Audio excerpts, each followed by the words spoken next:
Hello, welcome back to another episode of the Menswear Style Podcast. I'm your host, Peter Brooker. Today on the show, I am talking to the founder of Kestin Hare. So, Kestin Hare, based now in his hometown of Edinburgh, Scotland. The brand was created to redefine modern Scottish design by blending innovation with tradition. They weave in references from their heritage and homeland, combining integral details with other areas of inspiration, including vintage, workwear, military, sports, and outdoor. And now, to talk about the brand in his own words, is the founder, creative director, Kestin Hare. Well, I am Kestin Hare, which gets really confusing, and the brand's called Kestin. So I'm the person, Kestin Hare, and I'm the creative director, founder of a brand called Kestin, which is handy, you know. Yeah. And I've got a menswear brand based in Edinburgh, and we've been going since 2014. Now, so and we make really good quality menswear that is built to last, that is inspired by lots of different things, which I suppose we'll probably get into as we go along. Yeah, please. I mean, we were just talking off mic how you spent around 7 years in London. Was that before you moved up to Edinburgh? And what was it that you learned in London towards the brand? I think, you know, we were just discussing just now, you know, when I first started out, I studied in Northumbria and Newcastle, where I left Edinburgh to go and do fashion design and marketing. And there was like a year placement where I went down to London and worked down there, because it was always seen at that time that you had to go and work down in London and cut your teeth down there. And if you ever wanted to start a brand, that was the place to do it. So I went down to London for my year placement, but then I ended up going back and working down there afterwards. I was in London probably for about 7 years on and off, working for different people, and I love London. I still love London now. It's almost like a second home. But you know, home is Edinburgh, and we came back when my daughter was born. So we've been back now for almost 13 years, I think, in Edinburgh. And initially I had to kind of spend a lot of time kind of going between the two, kind of commuting up and down, and I was freelancing for a few different brands to try and then try to start my own brand at the same time. So it was kind of trying to get money in to live, and it's that kind of balance, I suppose, with anybody goes on their own, is that kind of, you know, you need sort of 3 days a week doing consultancy design work to then pluck up enough courage to, you know, jump into fully doing your own brand and you know, getting it to a point where you can financially do that as well. So yeah, the leap of faith, as it were. Yeah, the leap of faith into it. So, you know, and it was a long time ago now, or it feels a long time ago, and things were very different back then. You know, it wasn't, you know, there wasn't just the kind of technology that we have now, where brands can start out and suddenly they can be on Instagram selling, or shop, you know, can get a Shopify account. You know, it was, you know, back then it was very different. It was, you know, you became almost like a wholesale brand by default, because you didn't have your own store at that point. And right, you know, I was making jackets in the East End of London, and you had to make 50 of them, and you weren't going to sell, you know, 50 of them yourself, so you had to sell them to somebody else. So you had to go to a trade show, and you then, you know, I was lucky enough to get a few good stores, you know, that picked up with the brand, and you sold to them, and then you knew somebody that could maybe build your website. You know, it was like revolutionary, you know, right. Some back then really, you know, oh, so I know somebody that knows somebody that could maybe build your website, and you could maybe start trading, you know, off it. And so I think it was a combination of you know, wholesale, and then eventually, you know, we got our own store in Edinburgh, a small store where we were designing out the back of it and trailing out the front of it, and you were the Saturday boy and the designer and and everything, So. And so who was the team like back then? I know obviously you're sound like very much a one-man band trying to get it all off the ground yourself. But what were the pillars around you?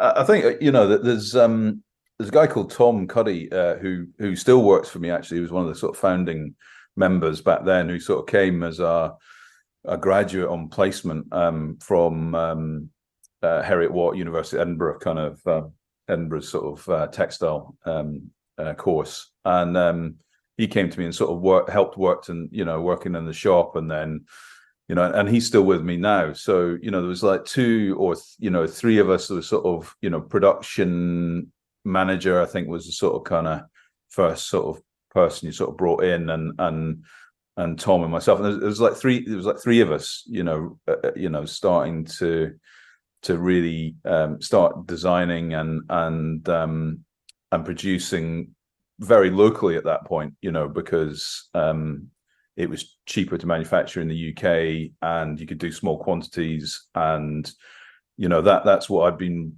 brought up on. And as a designer, you're always molded by all of your past experiences. So my time at Cabourn, was very much about UK manufacturing, and that's what I came out, because that was sort of the main role, I suppose, as head of design there before starting my own brand, and I think that kind of gave me the courage to start my own brand, because I kind of felt like you were it was a small team, and I was doing a lot at that point, so you kind of had the confidence then to kind of go, right, maybe I could do this myself. Yeah.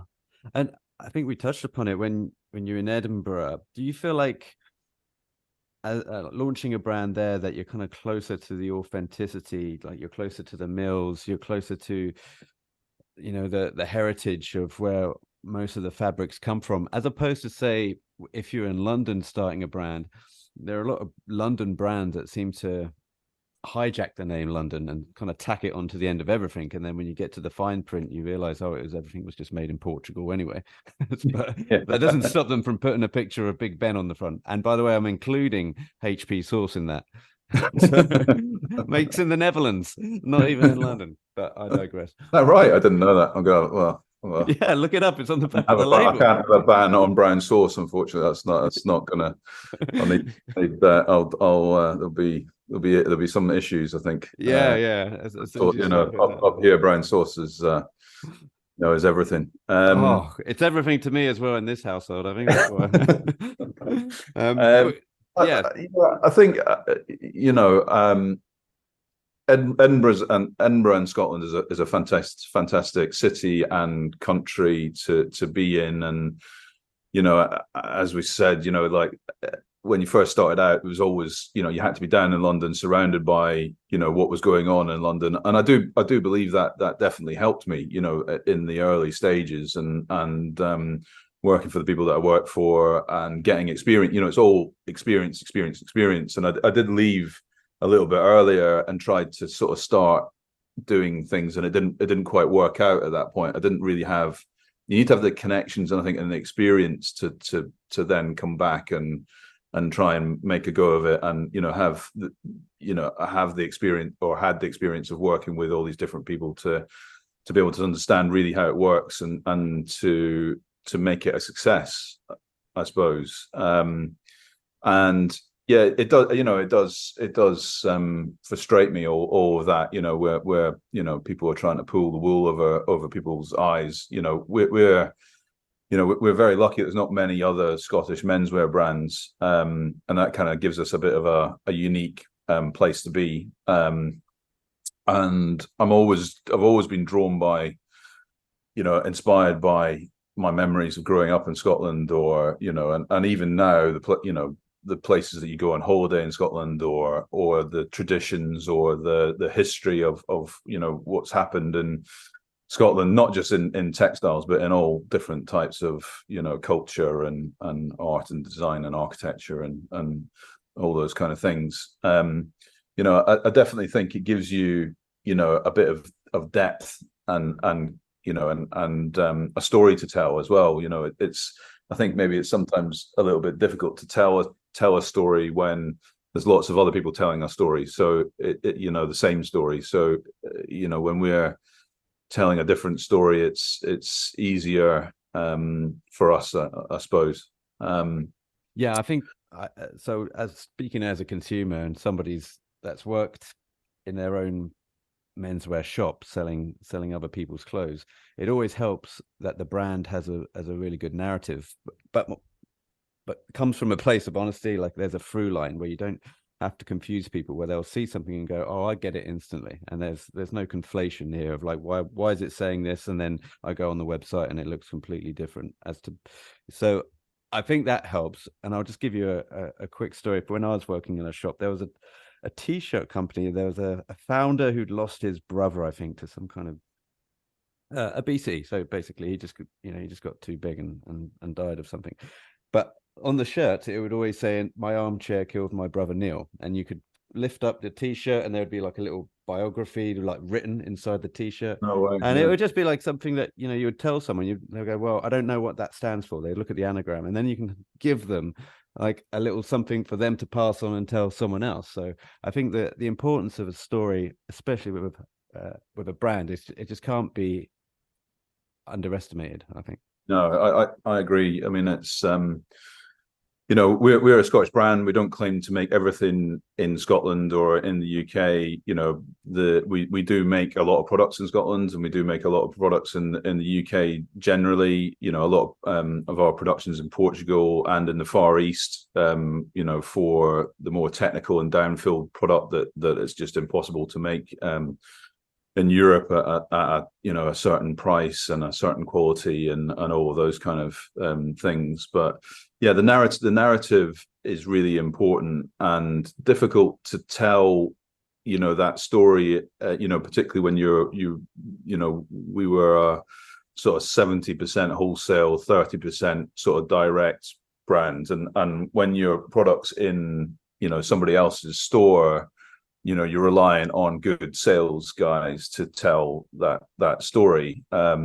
So that was difficult in the early days. It's become much easier now with social media and Instagram and TikTok and all those kind of things, where if you can tell the story and you can align all of those things. I mean, we've just launched our outdoor garments capsule collection for the first time, and we're not an outdoor brand. We're definitely a traditional menswear brand, but we are able to play in that space because we're constantly getting people coming to Edinburgh that are about to go up north or go up a mountain or do a Munro or go traveling up the West the Highlands or the Hebrides or wherever they come. So generally they're coming to Edinburgh as a first point of call before they go on to that. And I've always been interested in sort of technical fabrics and performance and all that sort of stuff, but that's become more and more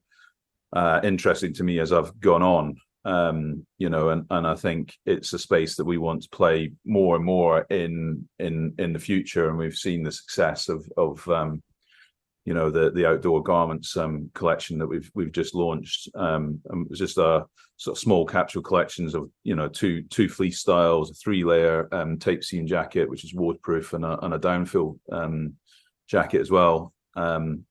Yeah, I'm looking at one now. Sorry to talk over you. I'm looking at one now on the Instagram, which is kestin.co, by the way. We'll leave all the links on the show notes.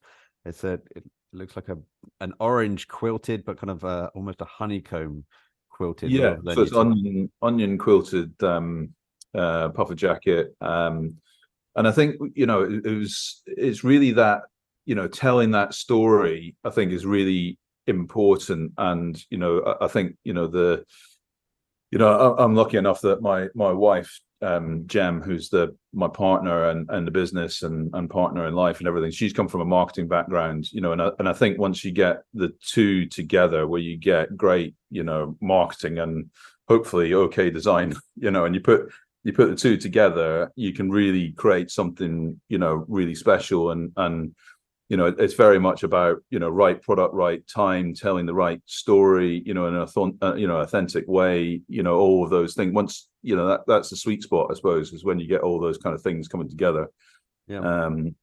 And that's been, incredibly successful. And it's pushing me as a designer, because, I've always been very inspired by kind of workwear or military or Second World War, and an avid collector of vintage clothing and a big vintage archive, and that's definitely come from Cabourn and my mum as well, who was a collector of vintage, and I suppose seeing and getting into collecting, particularly, I suppose, old Eddie Bauer stuff. You can probably see that kind of influence coming through into some of our, products. So yeah, it's I think it's, if you get it all together at the right time, it's it's a winning formula. I mean, it looks great. I'm also interested. Your name's Kestin Hare. The brand's called Kestin. Yeah. How much front of house are you looking to be now, especially like on the social media front? I'm not seeing many images of you, is what I'm saying, but there must have been a point at the start of the brand where you had to propel everything, so you must have had to be in front and center. Have you kind of dialed it back a little bit since?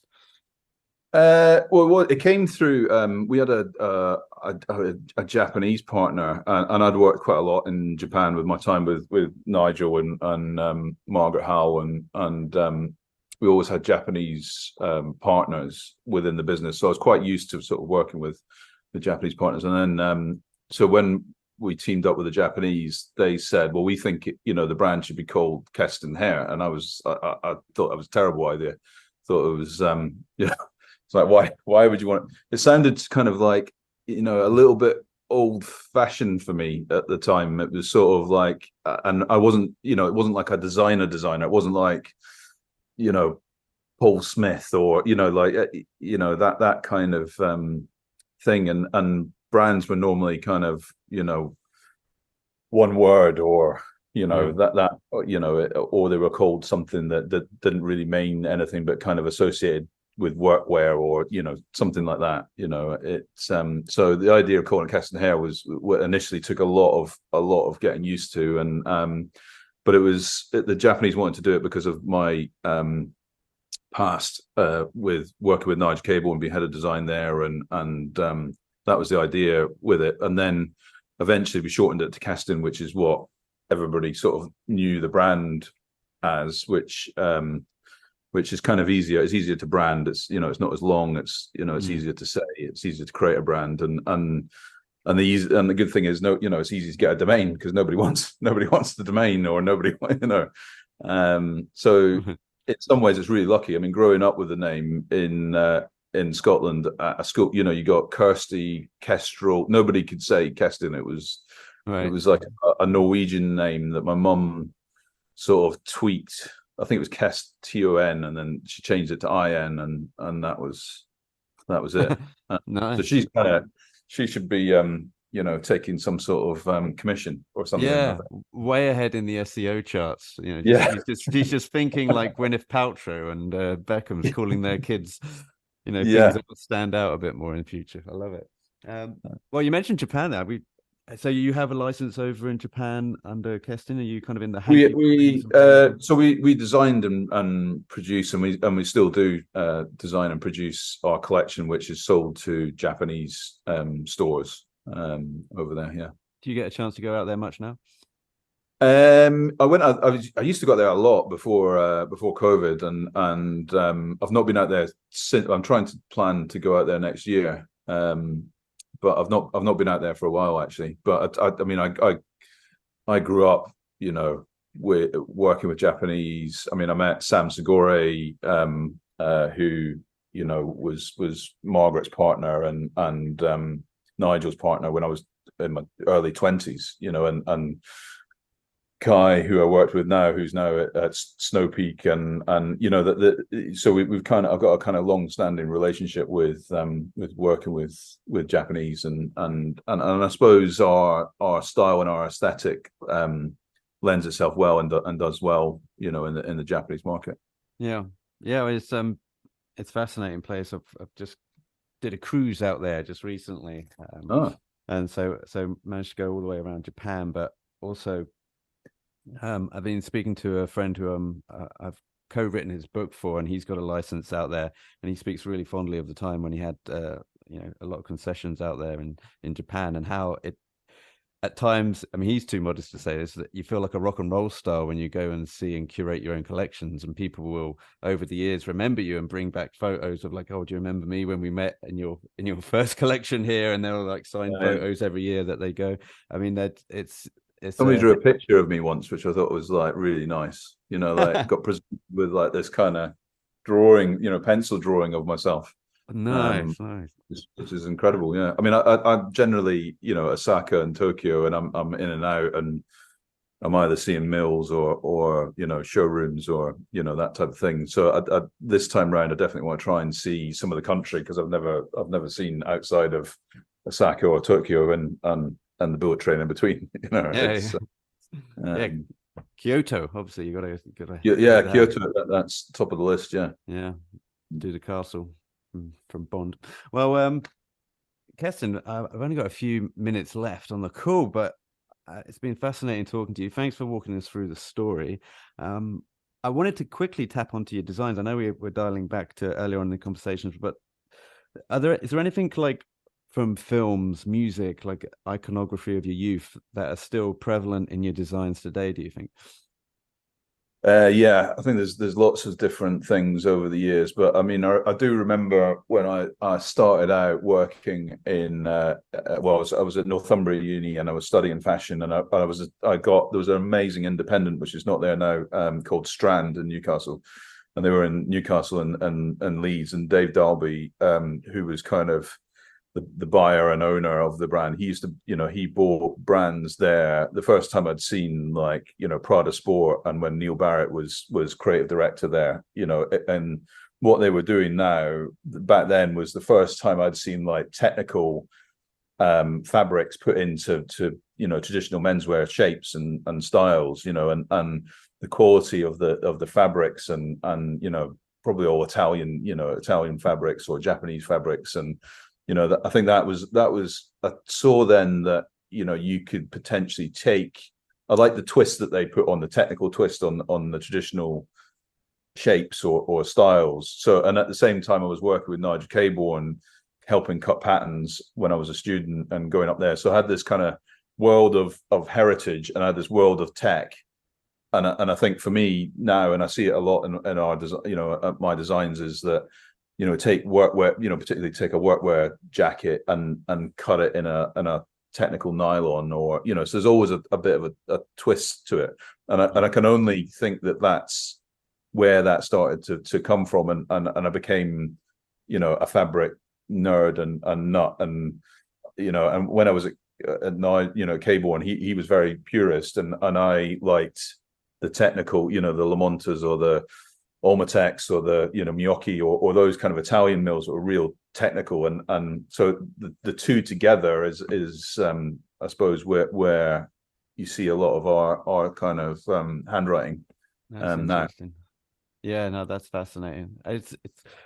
It's I did a course, like a late fashion course, a night course, just a few years ago.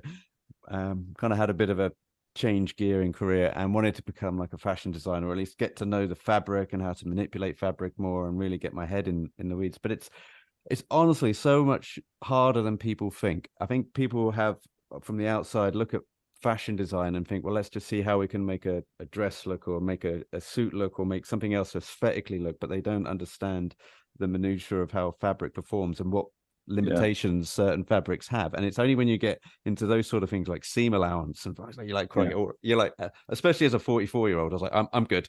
You know, it's too late in the game for me, but maybe for someone else.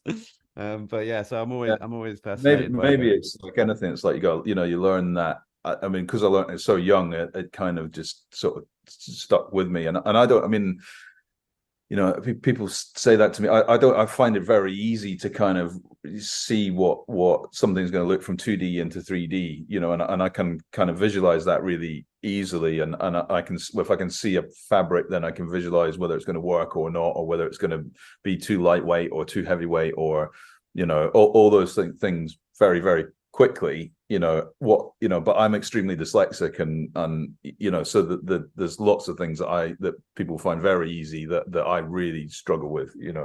Right. That's. But my mum, my dad was an architect and my mum was an interior designer, so I kind of grew up with this sort of, world of being able to translate, 2D into 3D and technical and tactile and so it's kind of been drummed into me early on. Nice. That kind of intense academy learning and the creative kind of elsewhere, like just harnessing whatever you can see into something palpable, I guess. And then your dad's very research driven, I guess, and everything has to be on paper. But definitely. Kestin, I'm gonna have to let you go. You got a life to get on with. I've got a cat that's getting soaked outside. He needs to be let in, poor fella. And people can go find the brand obviously in your stores around the world. Kestin.co, the website, and hang around on Instagram at Kestin.co, I believe. But we'll leave all the links in the show notes. And again, Kestin, thanks so much for your time. Really great talking to you. Nice talking to you.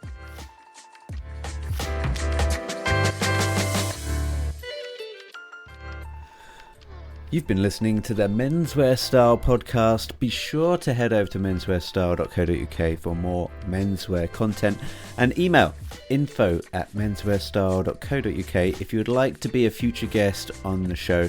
Finally, please help support the show by leaving a review on iTunes or wherever you're listening to this podcast. Until next time.